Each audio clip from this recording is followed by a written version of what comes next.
Glória a Deus, amém. Mais uma vez, vamos ler e meditar na palavra do Senhor. Eu preciso que você abra a sua Bíblia, segundo livro dos Reis, capítulo de número 6, verso 1. Eu vou estar falando, na verdade, o capítulo 6 do segundo livro dos Reis conta 3 histórias.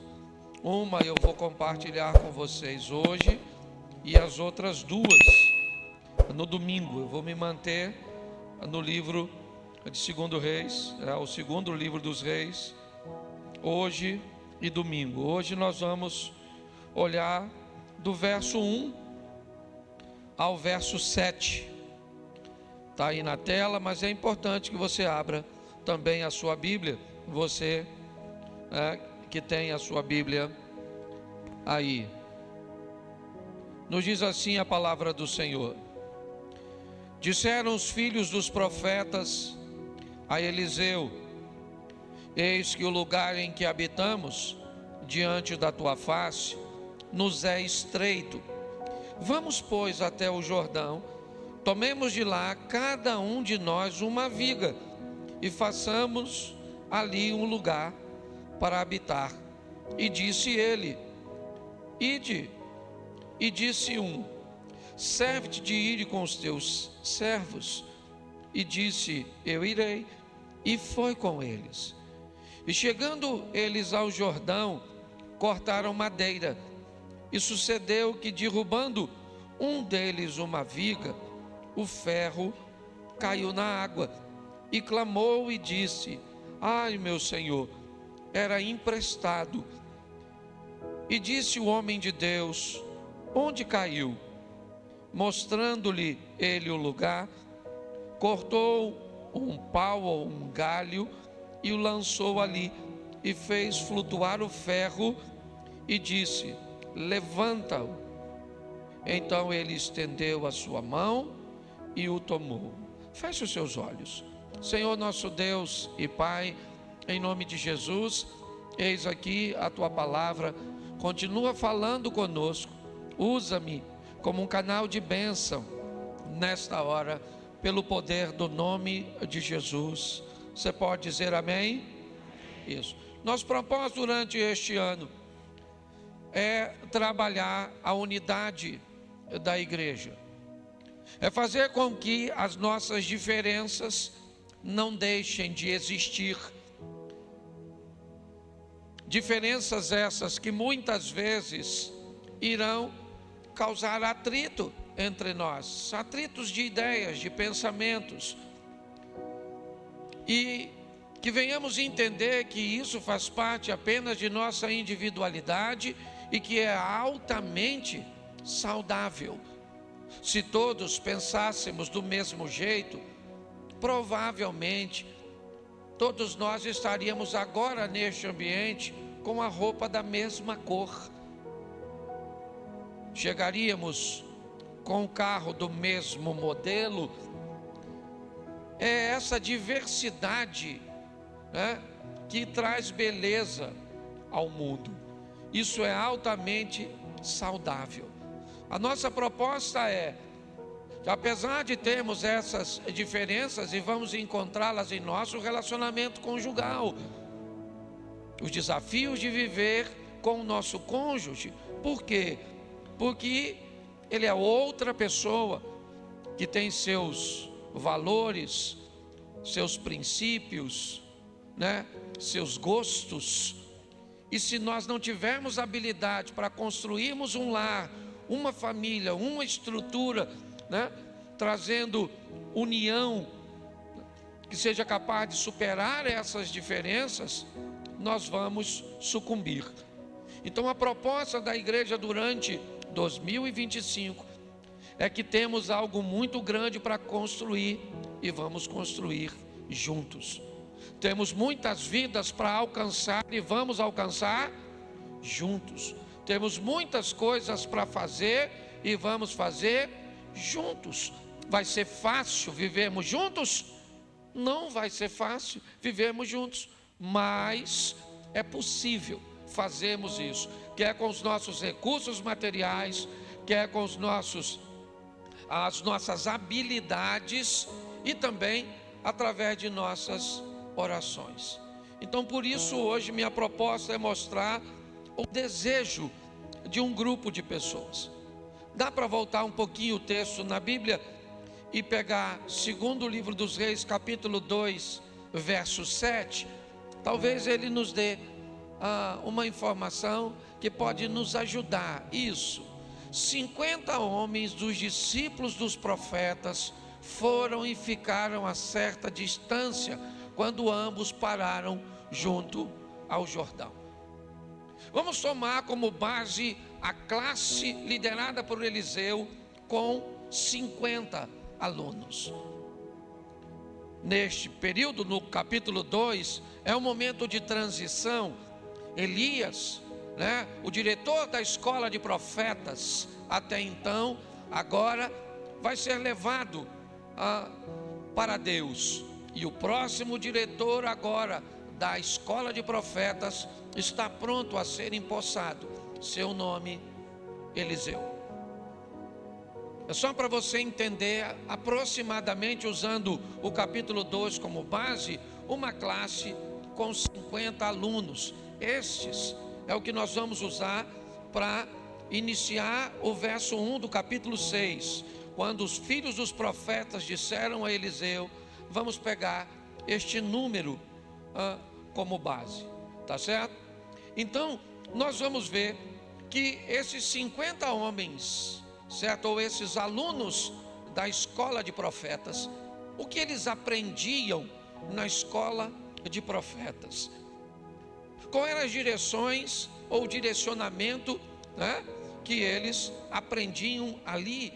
Provavelmente identificar quando aquilo que eles recebiam vinham do Senhor, certo? Numa profecia, por exemplo, quando Acabe se encontra com Josafá durante uma refeição para decidir uma batalha, certo? Para a recuperação das terras de Ramote de Gileade, a primeira coisa que Josafá solicita a Acabe é uma visão profética.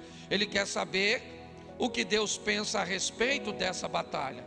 Então os profetas são convocados para interpretar, aquele momento. E todos eles trazem uma notícia poderosa de vitória, certo?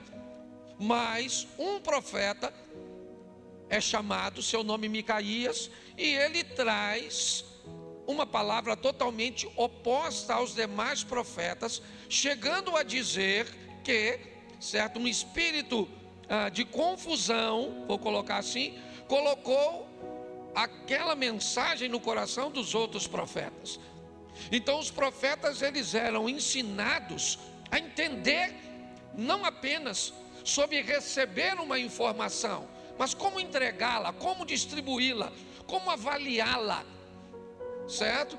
É isso, para que a profecia, ao invés de comunhão, de verdade, não trouxesse confusão. Então era mais ou menos isso, era essa estrutura, certo? Ninguém escolhe ser profeta ou não. Eles eram escolhidos por Deus, recebiam a percepção, a sensibilidade de Deus, mas isso por si só não bastava, porque decisões movidas por uniões ou por pensamentos, mesmo que alinhados, mas no propósito incorreto, vai trazer o caos. Ananias e Safira é um casal que caminhava juntos, certo? Só que a união do pensamento dos dois acabou matando os dois. Abraão e Sara se uniram, é verdade, para resolver um problema que era a esterilidade de Sara, mas trouxeram o mundo, certo? Uma situação que causa guerra até hoje.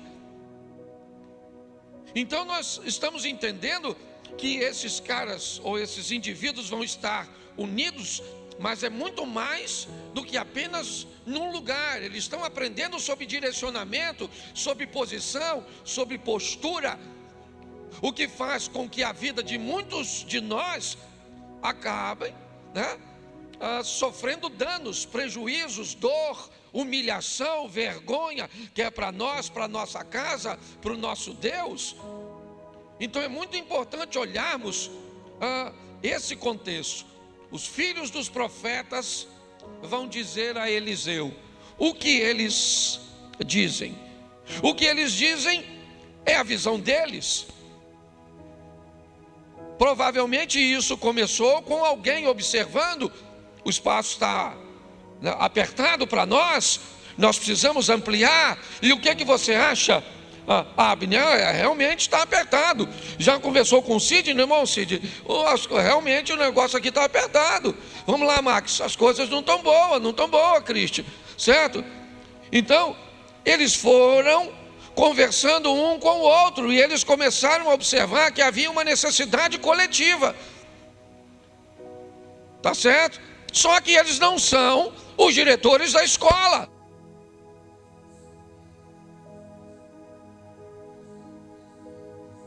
Que não era uma visão singular, era uma visão coletiva. Todos eles estão percebendo que há uma necessidade. Então a visão, certo? Ela é estabelecida numa amplitude maior. Nós precisamos estar atentos como quando vamos tomar decisões.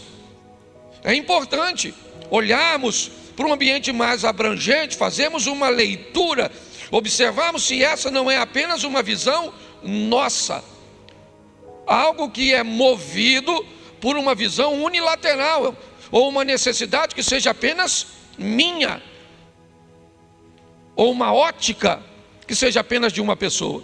Então a primeira coisa que nós vamos ver neste ambiente ou nessa escola é que há uma identificação de uma necessidade. É isso que ele diz no verso 1: eis que o lugar em que habitamos é pequeno demais. Habitamos. Olha bem o que ele está dizendo. Nós notamos que há uma necessidade. Mas o final do verso 1 diz assim: habitamos diante da tua face, nos é estreito. Em algumas traduções ele está dizendo: nós vimos que o lugar é estreito, e basta o Senhor levantar a cabeça que o Senhor vai descobrir que é estreito mesmo, diante da tua face. Em outras traduções, basta você olhar.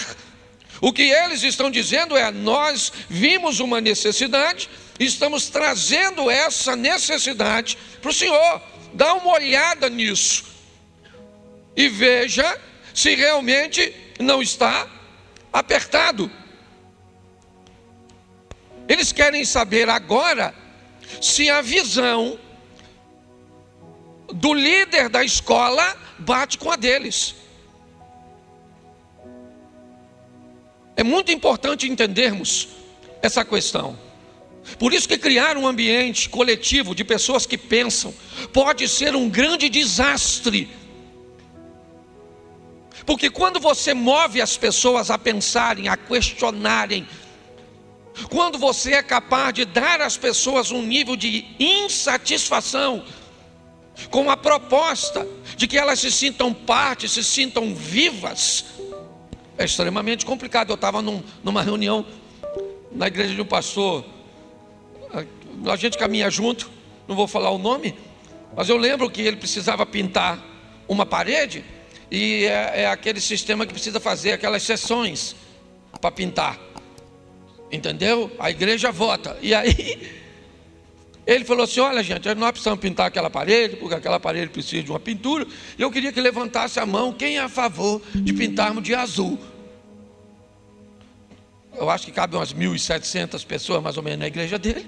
Um grupo grande levantou a mão de azul. Aí baixou a mão, ele falou assim: mas assim, eu fico pensando também que o verde também não é feio. Então quem é que prefere o verde ao azul? Levantou a mão mais umas 300. E eu já estou pensando, o que ele vai fazer? E aí ele disse: mas se pintarmos ela já era branca, só estava suja. Se pintarmos de branco e deixar do mesmo jeito, está assim há tanto tempo. Quem é a favor do branco? Levantou mais um grupo. E aí ele falou assim: é por isso que eu vou pintar de bege, porque vocês não sabem o que vocês querem. Eu achei interessante a brincadeira dele, mas dar às pessoas a possibilidade de pensar é muito importante. Quando você está num ambiente onde a visão central não é a sua, duas coisas podem estar acontecendo. Uma, você pode estar no lugar errado. Quando você quer colocar num ambiente algo, certo, que não é a visão daquele ambiente, isso é um sério problema. Esse pode ser, ou pode ser uma grande resposta de que aquele lugar não é para você. Não interessa há quantos anos foi, porque às vezes você vai ficar no lugar 5, 10 anos e chega um momento que Deus quer te levar para outro ambiente. Ué, é assim que funciona. Então é importante que você entenda isso. A segunda possibilidade, se você descobrir que essa visão que você tem é uma visão coletiva, ela pode ser uma mensagem divina para que o líder consiga ajustar a visão dele para fazer uma mudança que vai levar a estrutura para outro ambiente. Mas você precisa entender isso, o que é muito difícil. Então eles estão dizendo para o líder: nós já notamos que o espaço é estreito, mas isso está diante da sua face, então basta que você olhe. Então Eliseu olha, e quando Eliseu olha, descobre que realmente está apertado. Então Eliseu diz para ele, bota o verso seguinte, olha só: vamos, pois, até o Jordão, tomemos de lá cada um de nós uma viga, construamos ali um lugar em que habitemos. E ele respondeu o quê? Vão. Preste atenção. Eles descobrem uma necessidade, apresenta a necessidade, certo, a Eliseu, e eles dizem nesse verso o seguinte: nós que vimos a necessidade, vamos até ao Jordão, nós queremos fazer parte da solução. Esse dia uma pessoa falou comigo aqui na igreja: pastor, eu acho fantástico esse trabalho com mendigo, distribuir sopa lá na central do Brasil. O que é que o senhor acha? Eu falei: eu acho legal. E por que a nossa igreja não tem um ministério para distribuir sopa? Eu falei: porque não é meu. Se é seu, eu estou junto. A senhora vai levar a sopa? Ou não tem tempo? Eu falei: eu estou com cara de quem anda à toa. Porque se a senhora não tem tempo, eu também não tenho não, meu irmão. Estou sem tempo de pecar. Às vezes o pecado vem, eu falo: volta outra hora, porque eu estou tão ocupado que não está dando tempo, certo? Então eles querem fazer parte da solução. Então eles estão dizendo: nós vamos lá no Jordão, certo? Confesso que não entendo muito bem esse texto, porque não tinha praticamente madeira nenhuma do outro lado. Toda a madeira que se usa, ou que se usava em Israel ao longo de todo o tempo, era do Líbano. Mas tudo bem, devia ter alguma coisa que dava para, certo, para auxiliar na ampliação. Não sou eu que vou discutir com o texto, certo? Mas eles estão dizendo: cada um de nós vamos pegar uma viga, porque se cada um fizer a sua parte, alguém aqui precisa dar o dinheiro todo? Não, o que faz essa igreja funcionar é um pouquinho seu, com um pouquinho meu, com um pouquinho seu, um pouquinho de trabalho, um pouquinho de dedicação, um pouquinho de ranzinza, um pouquinho do seu ego. Tem coisa que a gente pega que sua que é boa, mas tem uns troços aqui que é ruim. A gente sabe que tem gente aqui que, se o diabo pedir reverência, nós não damos. É verdade. Nós estamos aqui superando tudo isso. É isso. Então nós estamos vendo nesse texto o que Eliseu vai dizer agora. Vão. Vocês não estão a fim de cortar? Eu não estou a fim de cortar nada. Então, ide. Vão. Certo? E agora nós temos algumas coisas que precisamos observar. A primeira coisa que esses indivíduos têm é o mesmo propósito. Eles querem. Eu aprendi que querer não é o suficiente para fazer as coisas acontecerem. Querer é muito pouco. Nós vamos precisar de mais do que apenas querer. O querer pode ser um bom início, mas ele não é suficiente para enfrentar os obstáculos que Satanás irá colocar diante de mim e de você para alcançarmos alguma coisa. Provavelmente, se eu pedisse agora para você levantar a mão, quem quer emagrecer? Provavelmente um grupo grande iria levantar, eu quero. E aí a minha pergunta é: o que impede você de emagrecer? Satanás, o inimigo do emagrecimento. Não, o que impede você de emagrecer é o que é? É a preguiça. Não, porque você pode até comer, certo? Desde que você equilibre a matemática. O que entra seja um número menor de calorias do que o que sai, certo? Mas como sempre a conta não fecha, sobra, é ou não é? Porque um brigadeiro desse tamanho, tu não imagina a papada que ele traz para cá. E gordura é igual mulher, ninguém segura, apertou ela pula. É só você apertar que ela vai para outro canto. É assim que funciona. Então você consegue entender? Eles têm, o que eles têm? Eles têm o mesmo propósito, sim ou não? Sim. Todos eles querem a mesma coisa, inclusive o Eliseu. Vai acontecer alguma coisa, sim ou não? Sim ou não? Eles querendo? Não, porque querer não muda nada, eles querem. Até então é apenas uma vontade. A pergunta é: eles querem o quê? Eles querem ampliar a escola, sim ou não? A minha pergunta é: eles têm habilidades para fazer isso? Eles têm conhecimento para fazer isso? É a próxima pergunta. Eles querem, tá bom, nós queremos, mas nós temos habilidades para fazer isso se tornar um fato? Nós temos conhecimento? Temos. Então tá bom, nós queremos e temos gente aqui. Temos gente aqui que corta madeira. Você corta madeira? Corta. Eu também corto. E você? Você também corta. Falou, cortar direito eu não corto não, mas eu sei manusear, certo? Vamos levar para onde? Vai ser por onde? Vamos cortar na beira do Jordão, vamos jogar dentro d'água, é isso? Vamos usar o Jordão como parte de locomoção para conduzirmos a madeira até o ponto de utilização, é isso? No ambiente terrestre nós vamos fazer como? Como é que nós vamos movimentar essa madeira? Então eu corto, mas eu não entendo muito dessa logística de manuseio não, eu sei manusear. E quando chegar lá, como é que nós vamos fazer? Vamos usar a madeira bruta, quem é capaz, certo? Vamos fazer com a casca dela, vamos fazer sem a casca, para eliminarmos as bactérias, é isso que nós vamos fazer? Então eles tinham certo conhecimento e habilidades para fazer. É isso. Agora vem a terceira parte.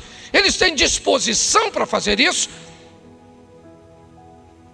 Porque querer e saber como fazer é uma coisa, agora ter disposição para fazer é outra. Ah, tá bom, vocês querem, queremos.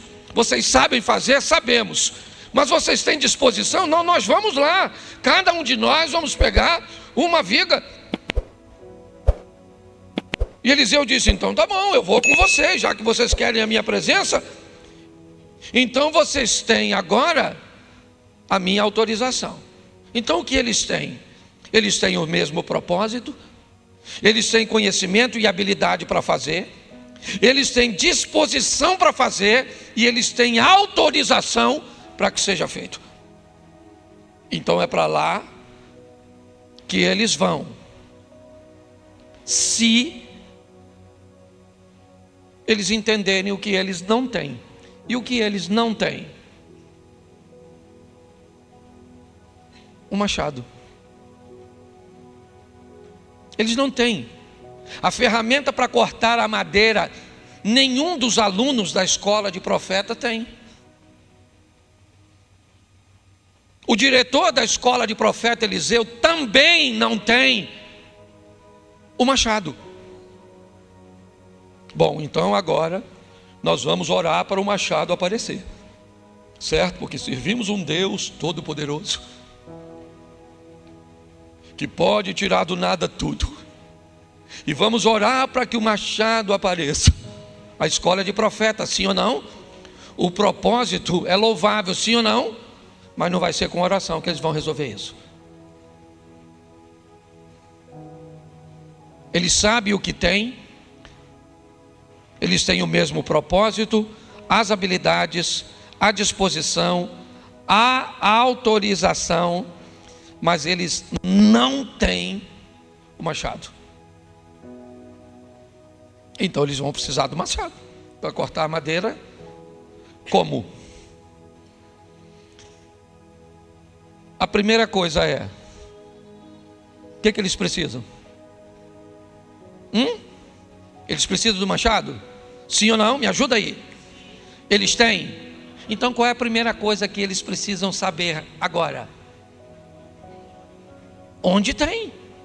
Quem é que tem o que eu não tenho? Eu tenho tudo, aparentemente, mas eu não tenho machado. Então o que eu preciso saber? Quem é que tem o machado? Quem é que tem o machado para lidar com a juventude? Quem é que tem o machado para lidar com os jovens? Quem é que tem o machado para lidar com os casais?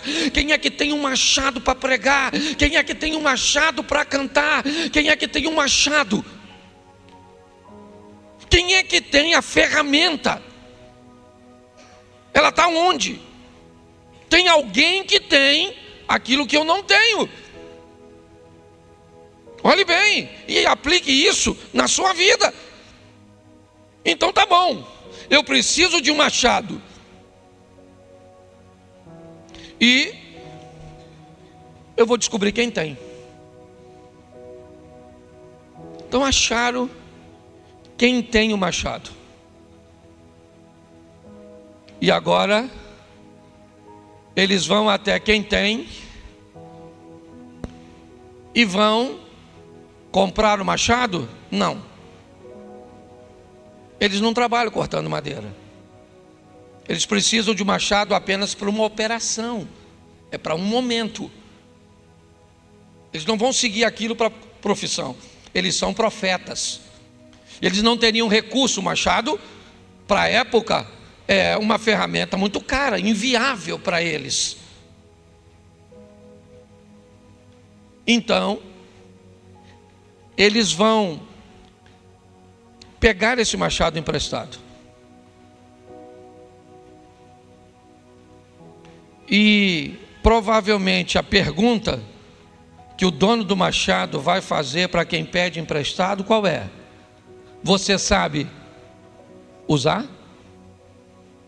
Eu não tenho machado, mas eu sei quem tem, e eu tenho gente comigo que sabe utilizar.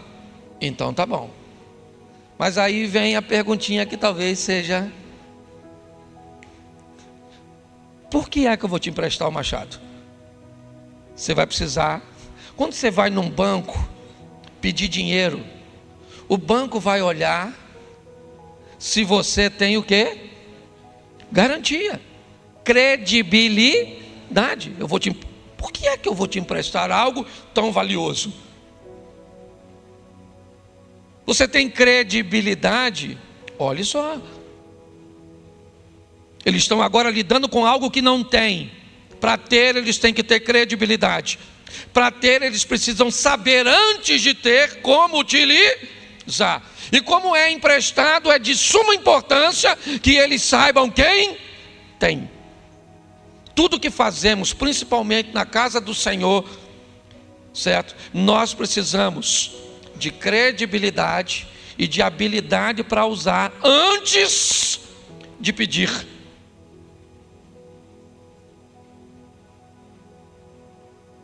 Porque se você tiver algo que não sabe usar, ou que não tem credibilidade para fazê-lo, você vai causar mais prejuízo em qualquer ambiente do que lucratividade.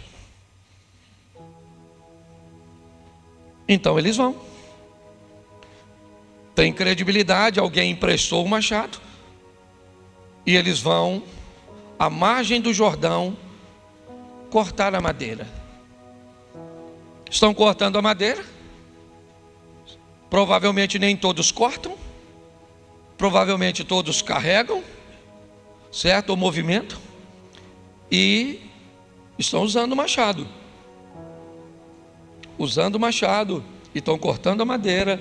Estão cortando a madeira. Estão cortando a madeira. Eu já falei sobre isso aqui, vou repetir. O machado é composto por 3 peças fundamentais. Apesar de ser chamado machado por inteiro, machado, na verdade, é apenas a parte de ferro. Certo? O conjunto também é chamado de machado, mas ele é composto de mais 2 peças. O cabo e a cunha. O poder de uso está na união dos 3. Mas quem corta é quem está na cabeça. É quem está lá em cima, no topo. Se o machado se afasta do topo, certo? O poder de corte diminui. A distância, certo? Entre a mão e a peça de ferro, ela precisa estar ali. Com a continuidade, Josimar está aí, ó, é especialista nisso. Certo? Conforme você vai batendo na madeira, ele vai frouxando, inevitavelmente. Certo? Então é muito comum que o lenhador tire, né, um período, ou normalmente 2 períodos para lidar com o machado. Um amolando, afiando, e outro estabilizando ele sempre na cabeça, firme, no alto, preso. Eu costumo fazer uma aplicação que não é nada bíblica, ela é minha, como se o cabo fosse nós, como se o machado fosse Cristo e como a cunha fosse o Espírito Santo. A cunha tem que segurar Cristo na cabeça do crente, no controle do crente, você está entendendo? Para que nós tenhamos um desempenho extraordinário. Isso é meu, não é nada bíblico. O pastor falou que o cabo... que Jesus era o ferro. Eu falei nada disso, estou fazendo só uma aplicação. Machado é machado mesmo, de ferro, tá certo? E a turma senta, certo? E tem umas madeiras mais fáceis de cortar, não tem, irmão? Tem uma madeira ruim de cortar, ruim de cair, ruim de dobrar, certo? Eu aprendi uma coisa: quanto pior for a madeira, mais dura ela for, ela pode ser dura no corte, mas ela é boa na durabilidade. Porque tem uns irmãos também que à toa. E do jeito que vai dar bicho. Principalmente o cupim. Porque o cupim é um indivíduo sem informação. O que é o cupim? O cupim é um funcionário de Deus para matar a madeira morta. Só que ninguém disse para ele que não precisa ser nas casas. É só para a floresta mesmo. Então é falta de ir à escola do profeta do cupim que deixou o cupim. Mas isso é outra história, não vou falar disso, tá certo? Mas presta atenção. E tudo indica que o Eliseu está cortando madeira? Sim ou não? Não, o Eliseu está sentadinho. E a turma manda a bala, cortando a madeira. Quando de repente, indas e vindas, o cabo voltou sozinho. O cabo está lá, sim ou não? Sim ou não? Isso, mas e o machado? Foi embora. Aí a obra parou, porque sem machado não tem obra. Sem ele nada podemos fazer. Tudo é por ele, para ele, é tudo. Às vezes até a gente fica meio bobo assim, achando que é com a gente. Ah, sem mim não funciona, louvado seja eu. Certo? Às vezes acontece. E agora o machado caiu a obra, parou. E eu estou aborrecido com o Eliseu não está fazendo nada. Ele está lá, não há indício. A turma está trabalhando e o Eliseu está sentadinho. Quando o machado caiu, o que alguém falou? Ah, meu senhor, porque era emprestado. Agora deu ruim. Porque agora, certo, vão ter que pagar o machado. Aí alguém vai, Eliseu, e diz para Eliseu o quê? O machado caiu. Aí Eliseu perguntou: onde caiu? Aí alguém falou: caiu lá. Aí o Eliseu agora cortou um galho, pelo menos, né? Já que foi trabalhar, Eliseu, está todo mundo cortando, corte pelo menos alguma coisa, certo? O profeta corta um galho, e eu imagino alguém está pensando: finalmente o profeta, certo? Cortou alguma coisa. Ele corta o galho. Talvez de todas as madeiras cortadas, aquela seria a menor, sim ou não? Aquela seria a aparentemente mais insignificante. Será que aquele galho seria usado na obra para a expansão do templo? Ou para a expansão da escola? Ou da classe dos profetas? Sim e não. A obra só continua porque foi através daquele galho que o profeta cortou, daquela decisão aparentemente tão pequena, mas de alguém com autoridade, com habilidade, de fazer algo no momento onde ninguém tinha condições de fazer. Ele pega o galho e joga na direção indicada de um galho que provavelmente, um segundo depois que caiu na água, já não estava mais no local que tinha caído. Mas aí algo muito estranho acontece. O machado desafia a gravidade e sobe na água. Se você parar para pensar nesse texto, não faz sentido o machado ter caído na beiradinha, porque se ele caísse muito pertinho dentro da água, alguém teria entrado, passado o pé, certo? O que indica, apesar do Jordão não ser tão, né, mesmo para aquela época tão largo, ele caiu um pouco mais, certo? Não há indício que o machado flutuou lá e veio até aqui. Alguém provavelmente entrou dentro da água e pegou o machado, e a obra ou prosseguiu, ou o machado pôde ter sido devolvido, e a credibilidade dos profetas, da escola e de Eliseu se manteve. Essa é basicamente a história. A minha pergunta é: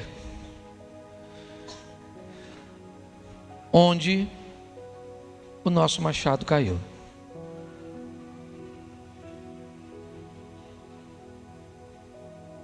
Onde é que o poder de fazer as coisas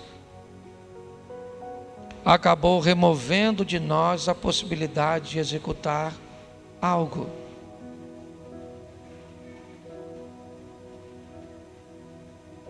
Nós estamos olhando para uma situação onde eles precisam tomar uma decisão. Eles precisam recuperar o machado. Apocalipse capítulo 2, João escrevendo a carta a Éfeso, ele diz: lembra de onde caíste, arrepende-se e volta a praticar as primeiras obras. Lembra de onde caíste, arrependa-te, volta-te. As armas na Primeira Guerra Mundial tinham um poder de fogo muito maior do que o da Segunda Guerra Mundial. Elas eram muito mais fortes, tinham menos precisão, é verdade, mas bem mais fortes. Matavam com mais eficiência, com mais eficácia. As armas da Segunda Guerra Mundial, elas vieram trazendo para a guerra um novo modelo de guerra. Elas vinham com mais precisão, certo? Eu não sei se você, numa das viagens que eu fiz, eu fui a um estande de tiro com um amigo, e uma das armas que ele me deu para que eu pudesse atirar foi uma R15. E o alvo tinha aproximadamente, talvez 15 metros. E com 5 minutos de instrução, um leigo é capaz de, com uma arma daquela, decidir se vai atirar na boca ou nos olhos do alvo. E se ele tiver a mão firme, ele não erra um tiro. Só para vocês entenderem. Então nós imaginaríamos que na Segunda Guerra, 44, 45, já no fim da guerra, as armas matassem mais, mas não, elas matavam menos, porque descobriu-se na arte da guerra que melhor que matar um soldado era feri-lo. Ferir um soldado era muito mais prejuízo para o exército inimigo do que matá-lo, porque um soldado morto, ele é abandonado, ele é deixado para trás. Um soldado ferido, ele precisa pelo menos de 2 ou 3 soldados. Lembra do resgate do soldado Ryan? A estratégia da guerra, ela continua. Talvez não mais nos campos de batalha da Europa, não mais para o Hitler, não mais guerra do Vietnã e tantas outras guerras, mas a estrutura ou a técnica, o desejo de ferir os soldados e deixar os soldados sangrando na igreja, e deixar os soldados sangrando na família, uma mulher sangrando, um filho sangrando, doente, abatido, alvejado. Então a família inteira tem que carregar este peso de um filho ferido, porque o inimigo de nossas almas atacou nossos filhos, atacaram nossos netos, atacou o nosso cônjuge. E muitas vezes onde ele está, diante do nosso campo de visão, e nós não temos munição para atirar neles. Então o que vamos ver? Vamos ver divórcios, vamos ver famílias destruídas, vamos ver líderes atrapalhados em suas decisões, empresas, negócios. Pare e pense, nós estamos num ambiente de guerra, e eu não tenho olhos para trás. Muitas coisas eu não consigo enxergar, é ela que enxerga. São meus filhos que conseguem ver, minha nora. São os líderes que trabalham comigo e que eu sei que muitas vezes tentam me mostrar e eu não consigo enxergar, porque ninguém vê a vida como ela é. Todo mundo enxerga a vida pela sua ótica. É assim que funciona. Ninguém enxerga as coisas como elas são. Você enxerga as coisas como você é. Então às vezes você vai tomar uma decisão, e você toma a decisão na sua visão, não na visão do coletivo. O bem-estar, ele é mais seu do que de todos. É contra isso que eu estou tentando lutar, porque eu sei que os soldados que eu tenho aqui nesse quartel são muito bons, são muito preparados, e nós temos que lutarmos juntos por um casamento que não é o seu, mas é do seu irmão que está indo para o buraco, por um negócio que não é a sua empresa, não é você que vai ganhar dinheiro, mas é de um irmão seu, por alguém que está do outro lado aí dessa câmera, lá na Europa. sabe, que não tem uma igreja para congregar, é que congrega conosco.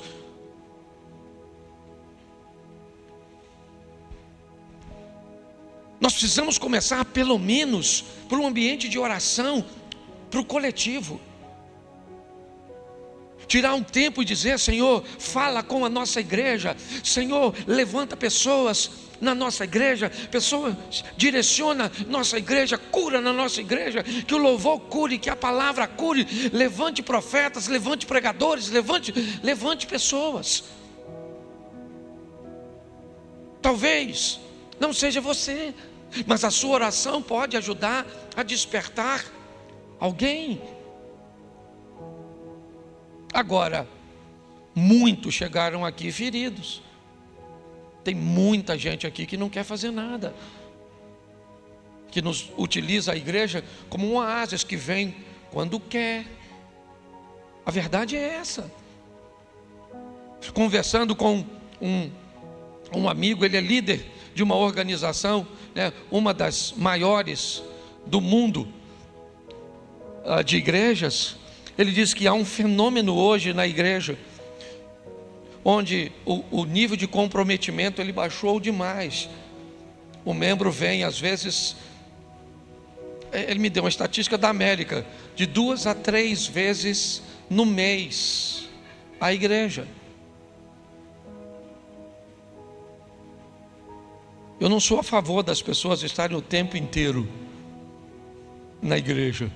Aqui nós precisamos de gente aqui, para que as pessoas que cheguem aqui para receber Jesus, ou pelo menos para botar a cabeça para fora e respirar um pouco, para conseguir o fôlego para prosseguir, ou voltar de onde estava, pois estava sufocante demais, ou receber aqui um novo direcionamento. Nós não temos problema com isso, mas nós precisamos motivar as pessoas a vencerem, a entender onde o seu machado caiu. Cadê? O que aconteceu com o poder que existia em você para fazer as coisas, para sentir a presença de Deus, para falar em língua, para usar seus dons? É lógico que vamos usar o contexto da escola de profeta. Quer ser usado aqui?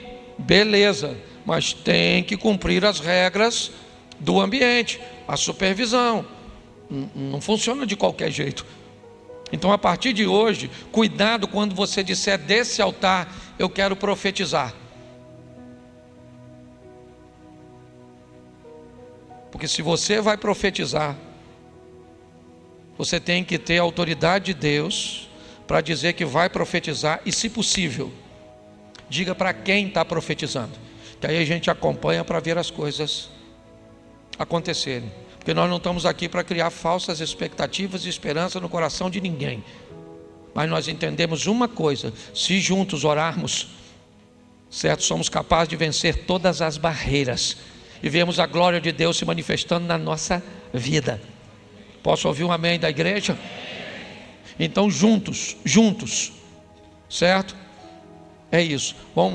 Vamos orar, nós vamos orar. Vamos ofertar, nós vamos ofertar. Vamos vir a um culto de homens, vamos vir a um culto de homens. Vamos vir a um culto de mulheres, vamos. Nós temos um evento de adolescentes, nós vamos apoiar, certo? Eu sei que não dá para vir a tudo, até porque muitas pessoas têm questões econômicas para estarem aqui, moram distantes, certo? Mas nós podemos fazer muito mais do que fazemos. Essa é a verdade. Quando olhamos esse texto, eu vou fechar aqui, não há registro se a escola ficou pronta. Aqui nesse texto não. Diz apenas que ele pega o machado. E ali eu descubro que todos que foram até o Jordão fizeram a sua parte, inclusive o Eliseu, cortando uma pequena madeira. Eu não sei qual será a sua contribuição. Ela pode aparentemente ser pequena, mas pode ser extremamente decisiva para o todo. Que venha 2000 2025. E que seja um ano de milagres, que seja um ano de vitória para a igreja, para todos nós, onde não vamos subir aqui para oferecer falsas promessas, não vamos subir aqui para usurpar nada de ninguém, vamos estar chorando com quem perdeu o seu ente querido, porque a gente vai morrer, vamos estar sorrindo com gente que recebeu notícias boas, vamos estar lutando, é só isso. É fazer com que você entenda que você não está sozinho. Eu quero que você fique de pé neste momento.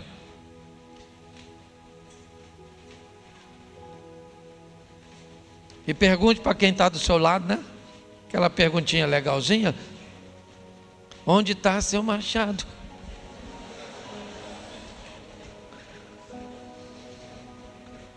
Feche seus olhos, pode fechar que ninguém vai pegar nada seu. E eu quero orar. Pastor, eu queria aceitar Jesus. Aceitar Jesus é atrás daquela câmera lá. Olha para mim aqui, ó. Atrás daquela câmera está o paraíso. Pastor, por que o senhor não gosta de fazer apelo? Eu até faço quando eu sinto para as pessoas virem aqui. Mas eu estou na igreja há muito tempo e eu já vi gente vir no domingo e nunca mais aparecer. Então, se você quiser aceitar Jesus, você dá um pulo lá. Alguém vai orar por você, vai anotar seu nome. Pastor, eu vim com os demônios. Vai lá. Tem uns irmãos do exorcismo. Pastor, eu só quero uma informação. Você passa lá, tem gente para informar. Certo, pastor, eu quero receber um machado. Tem escola de servo. Para você já dando uma olhada onde é que está o seu machado. Tá certo?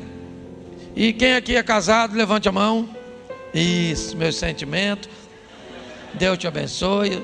Certo? Como diz o Lula, a luta continua, companheiro. Nós vamos embora. Mas vamos fazer junto. Ao longo desse ano, provavelmente muita gente vai ficar para trás. Porque as coisas não são fáceis.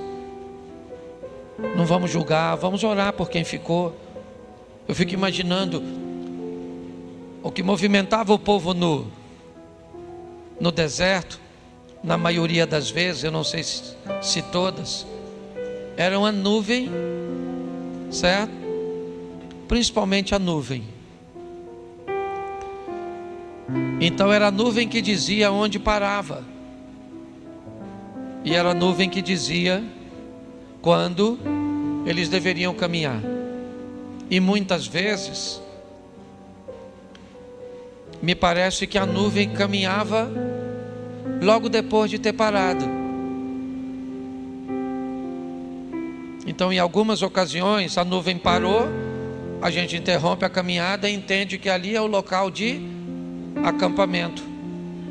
Assim que começava a fazer o acampamento, a nuvem poderia se mover, porque o povo se movia pela vontade de Deus e não sua. É lógico que isso não acontecia o tempo inteiro, que nosso Deus não é um provocador, mas em algumas situações Ele queria que você entendesse que não interessa se você está cansado ou não, não era hora de parar. Eu não sei o que você tem enfrentado, eu sei que tem gente, algumas pessoas eu sei, que tem sido muito duro, muito difícil.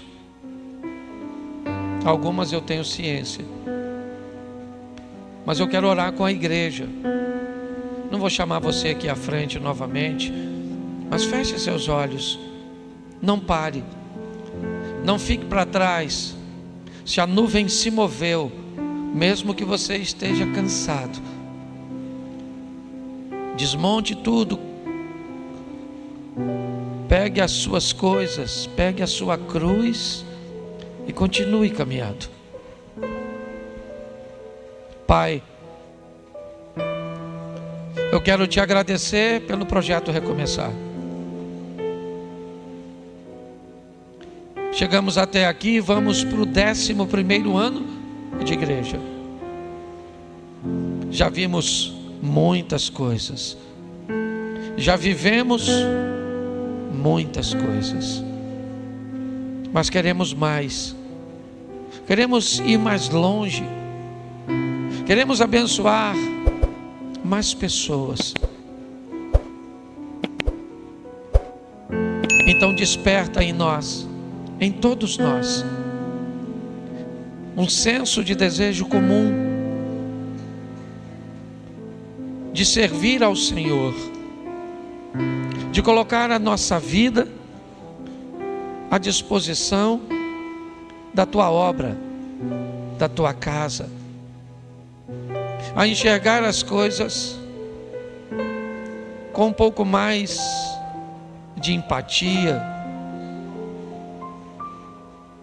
Abençoa a cada lar aqui representado. Abençoa aqueles que estão nos acompanhando online. Que o Teu Espírito Santo possa estar agindo e movendo. Toma os nossos casamentos, toma os nossos filhos, os nossos netos, toma os nossos pais, toma toda a nossa família, os nossos parentes. Entregamos tudo o que o Senhor nos deu em Tuas mãos. Se hoje o Senhor trouxe aqui alguém para se reconciliar contigo, alguém que quer saber um pouco mais a respeito do Senhor, dê força a essa pessoa, tire toda a vergonha, toda a timidez, para que ela possa ir até ali, receber um minuto de atenção, de cuidado, de oração. Leva-nos aos nossos lares, Pai, guardado por Tuas boas mãos poderosas. Que tenhamos um restante de semana de boas notícias, de bons negócios, e que o grande amor de Deus, o nosso Pai, a graça de nosso Senhor e Salvador Jesus Cristo e as doces consolações do Santo Espírito de Deus seja para com todo o povo do Senhor, e todos digam: